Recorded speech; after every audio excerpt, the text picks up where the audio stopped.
Okay, hi guys. I dag skal vi spille Toga Boga. Putter den her lidt til dig. Og så lidt ned. Så rykker jeg lige her. Og så rykker jeg lige den.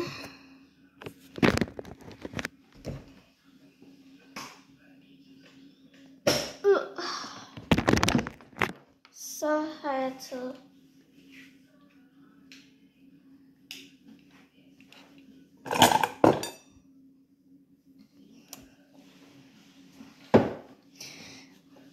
ud.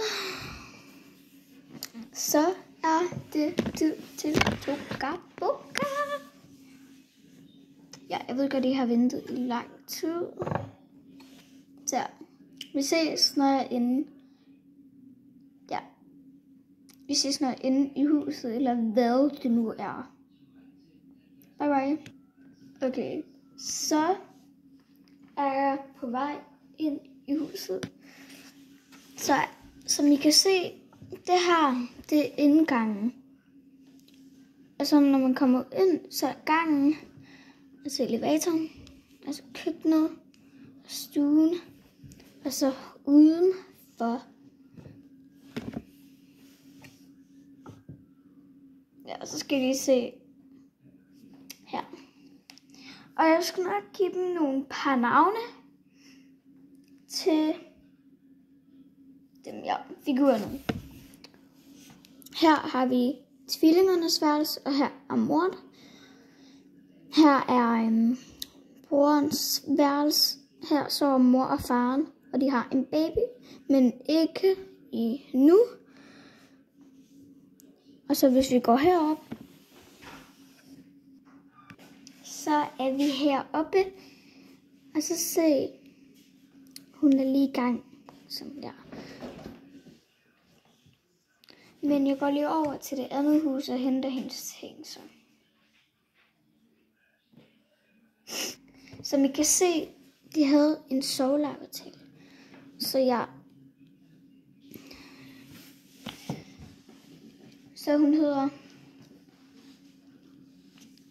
det her, det er hende, der er med i det andet. Og hun hedder Claire. Okay. Så det her, det er hendes veninde, så vi kan bare lige kalde hende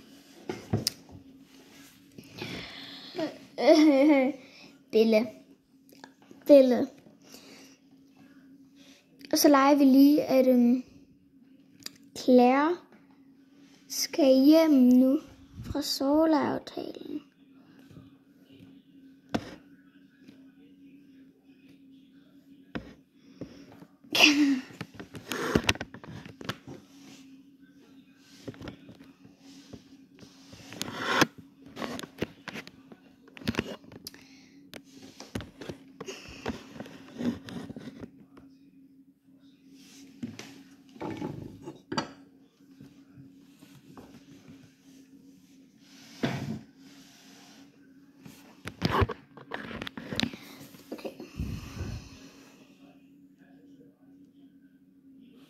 Og så pakker vi lige tingene.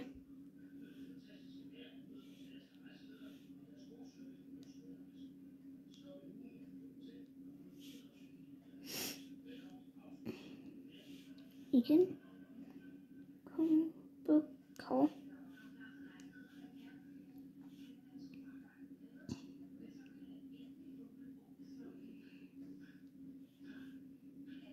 Og så skal vi lige prøve at se, om hun har et eller andet der.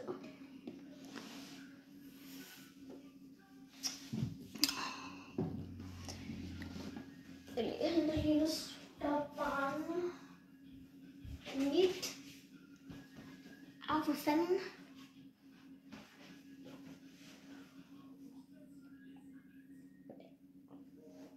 Ja, undskyld, jeg bedre.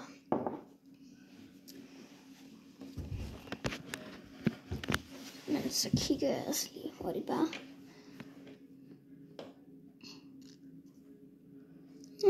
Der er ikke noget af hendes. Nå, men ved du hvad?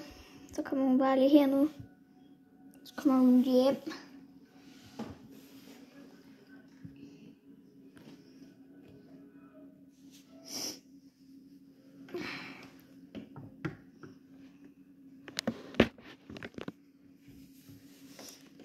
Okay. Okay, undskyld. Ja, der kom lidt til vest. Så Claire kommer hun ind. Og så er alle åbenbart ovenpå. Men ja.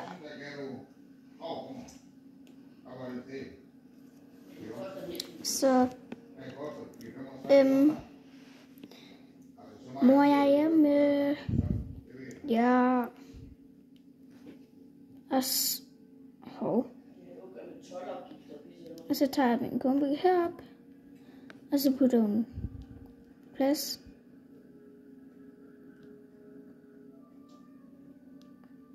På plads.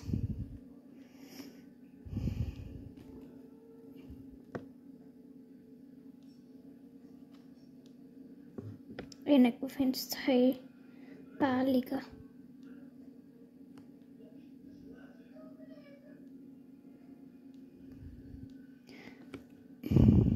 Ja, og hun vabede.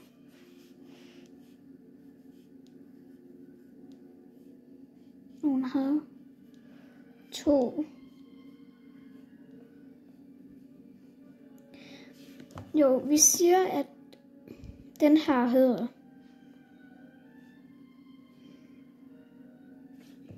Det kommer til at stå her, sådan her. Eller hvad nu, hvor det står.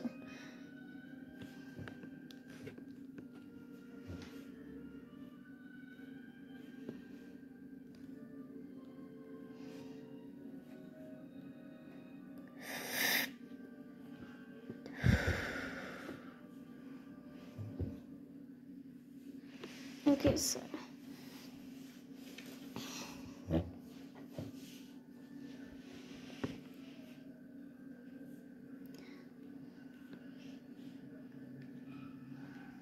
Okay, så gik hun. Ja, så gik hun over til sin søskende. Eller noget, når jeg kan huske det. Jo, hun gik ind til sin søskende og mor.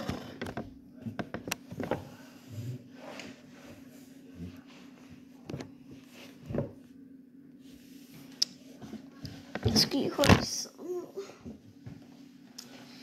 Det gør jeg ikke.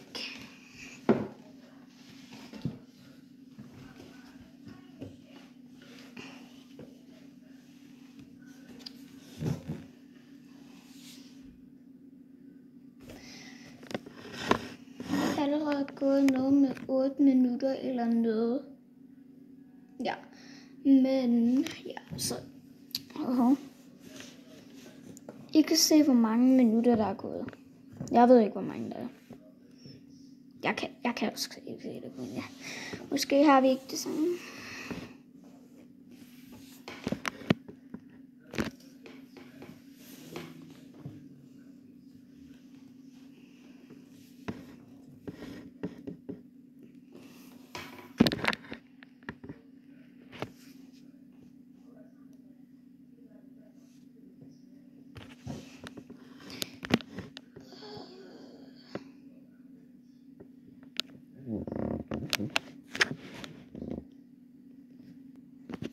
Jeg prøver lige at vende kameraet om. Hvis jeg overhovedet kan. Det kan jeg ikke. Så bliver jeg nødt til at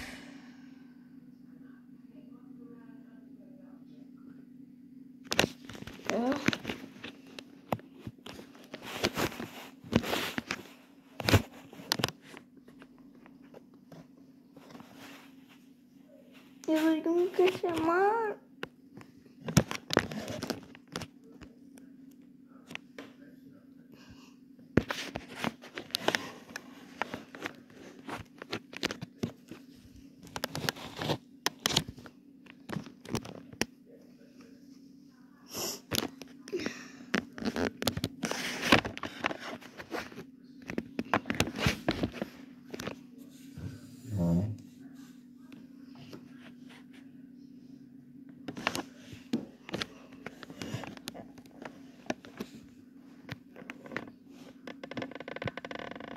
Ups.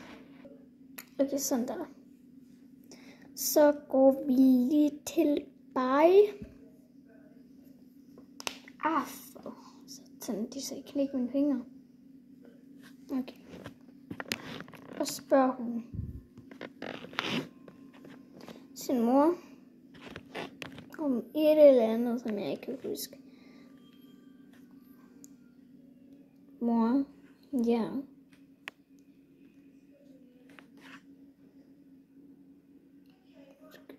Undskyld, jeg ikke kan se nu. Må jeg gerne have en ven over snart? Nej, det har jeg fortalt dig. Please, please, please, bare lige en gang. Fint. I morgen. Det kan ikke nå at blive i dag. Okay, mor. Ja, tak. Okay. Weed.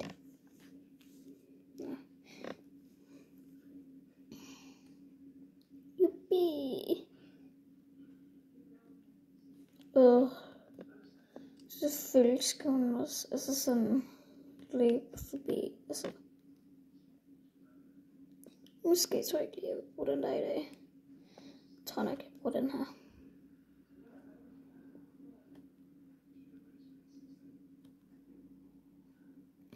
Her.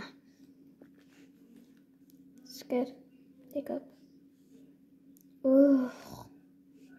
Hvorfor nu? Det er så tydeligt.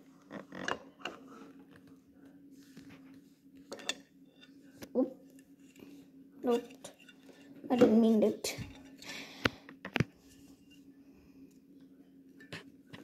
Ja, undskyld guys. Okay. Fordi klokken er 12. Allerede?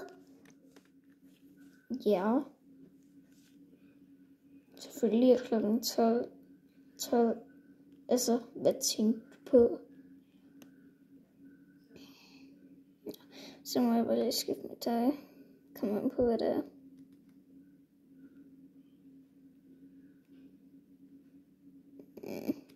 Aha. Undskyld, guys. Det var ikke meningen.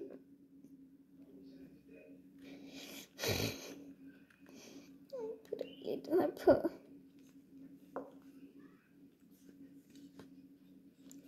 Jeg skal have den op. Ikke. Sådan der.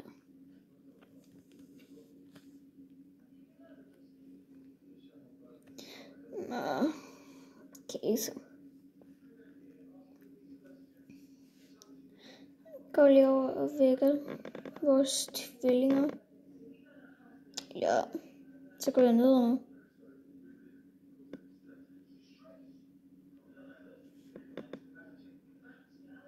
Tvillinger. Nej.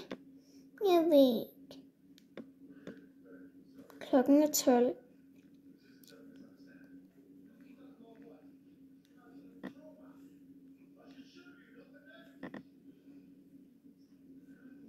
Okay, så.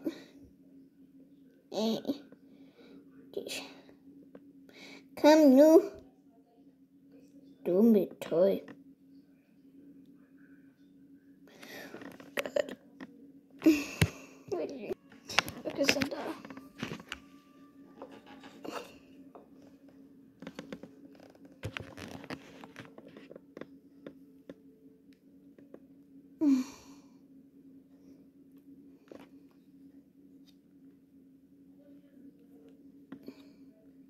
Jeg tager lige og spor. Hey, kom nu ned nu. Nej, jeg er midt i game. Bagefter. Kom nu. Oh my god, mor. Yes, så. Jeg vil mit spil. Nej, det må du faktisk ikke.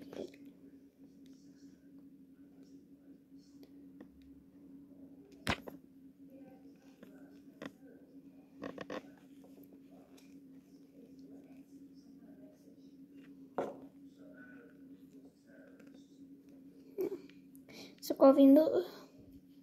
Jeg går op bagefter. Ja.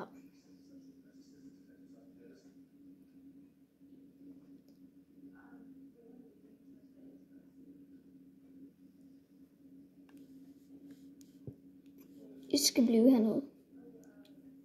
Charlie skal lige hurtigt have sit tøj på.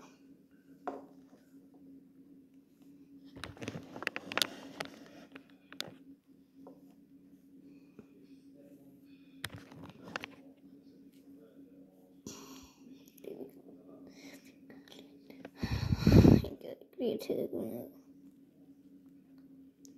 Oh my god, jeg har jo sgu ikke noget, som jeg vil have på. Så kigger jeg lige her.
Så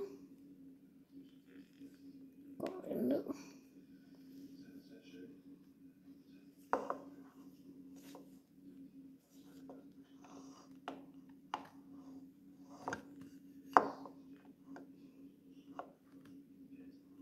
Okay, så.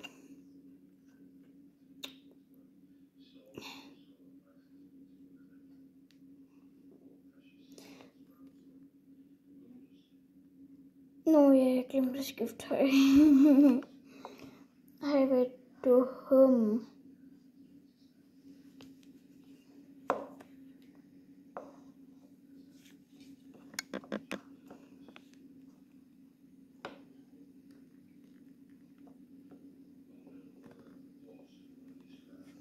Og det er den anden.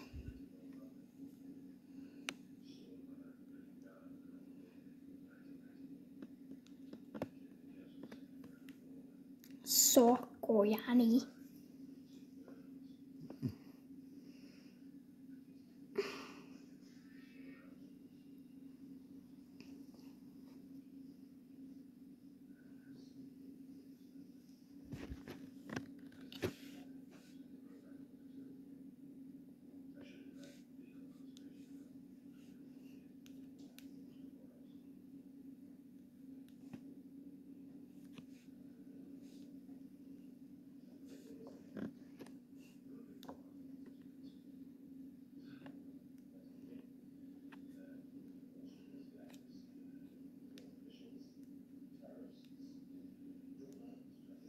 Okay. Så. Grunden til, at jeg har kaldt jer til møde, det var det. Der.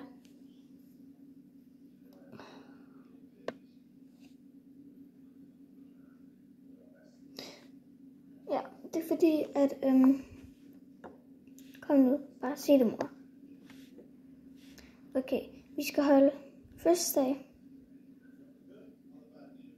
Eller vi har glemt, at der var fødselsdag. Og det er en time. Om en time. Oh my god.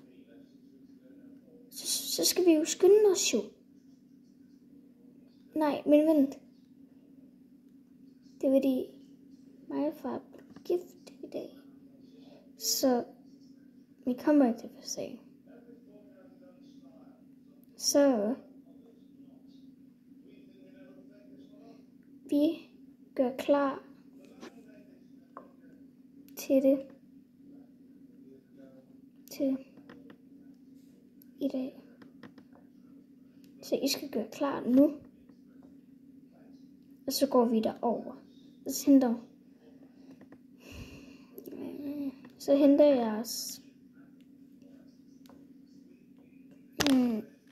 jeres faster, ja.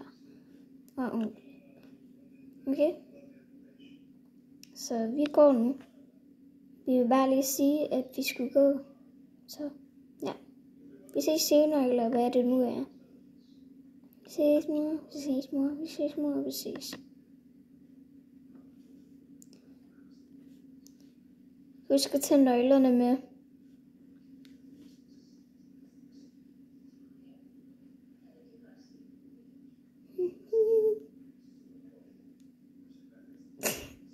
Husk at tage nøglerne med.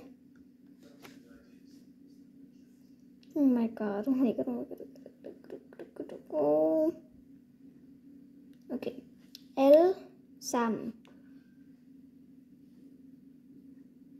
Op og skift og alt muligt nu. Jeg skynder mig at gå op og lave mit makeup og alt muligt. Så I går bare ind til jer.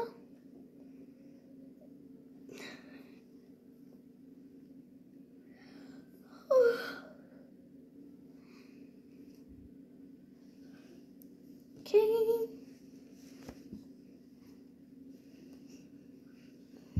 Og så skynder jeg piger.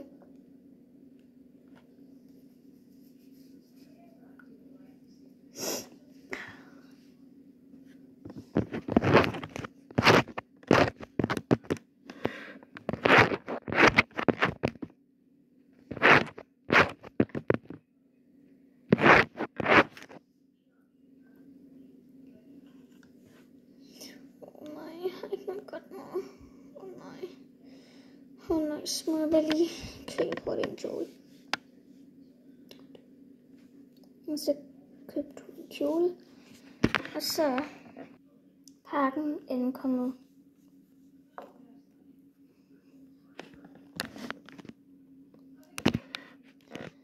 Og så har jeg hentet den fra. Så må jeg finde det, der var mit. Den her.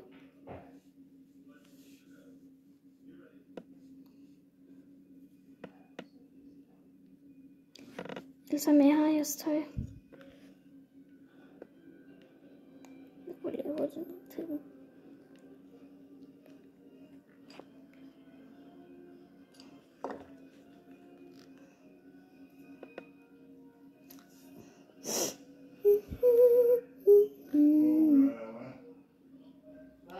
Okay, så ja, jeres tøj her. Okay, godt du lige hurtigt købte tøj, fordi at jeg havde brug for det. Okay, juletid. Og så putter vi det tøj her i. Og så skynder os. Skynder vi os.